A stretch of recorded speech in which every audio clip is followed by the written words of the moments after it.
আমার তেলটা গরম হয়ে গেছে, এবার আমি দিয়ে দেবো পেঁয়াজগুলো। আগে দিয়ে দেবো,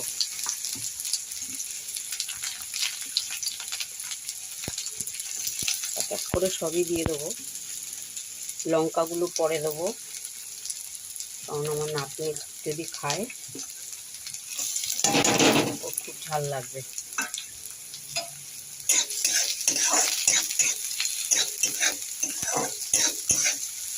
ভিডিওটা হয়তো কালকে তোমরা পাবে, আজকে আমি আর দেবো না। আমি একটু হলুদ আর জিরা, ভাজা জিরে গুঁড়ো আর ধনে গুঁড়ো ছিল দিয়েছি। তো ভালো করে মাখিয়ে নিই বন্ধুরা।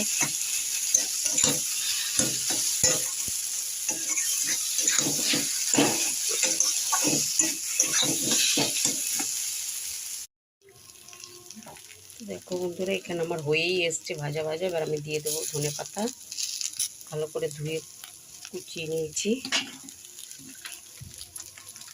আর দেবো চাট মশলা, তা দিলে খেতে খুব ভালো হয়। দেখো পুরোটাই হয়ে গেছে, এবার আমি নামিয়ে দেবো। নুনটাও ঠিক দেখে নিয়েছি। তো বন্ধুরা এরকমভাবে বানিয়ে খেয়েও দেখো, আশা করি অবশ্যই ভালো লাগবে। আমার ছেলেপুলেরা তো ভালো খায়।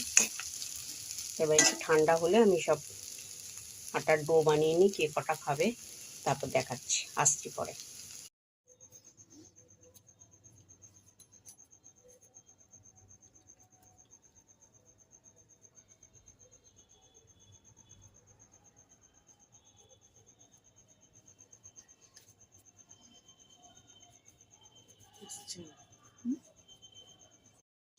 তো বন্ধুরা দেখো, সব ডো বানিয়ে নিয়েছি। এটা ঝাল, হ্যাঁ হ্যাঁ হ্যাঁ হ্যাঁ, এটা ঝাল ছাড়া কটা করেছি।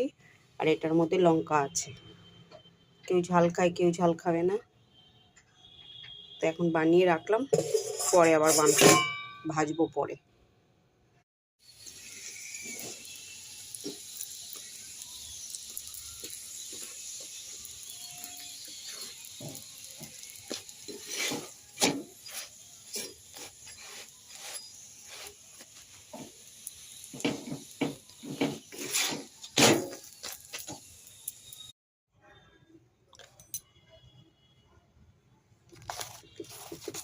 তো সব পরোটা আমার হয়ে গেছে বন্ধুরা। এই দেখো এখানে সব আছে, এখানে ঝাল ছাড়া আছে আমার দুটো হটপট, আর এখানে আছে ঝাল দেওয়াটা, যে যেরকমভাবে খাবে।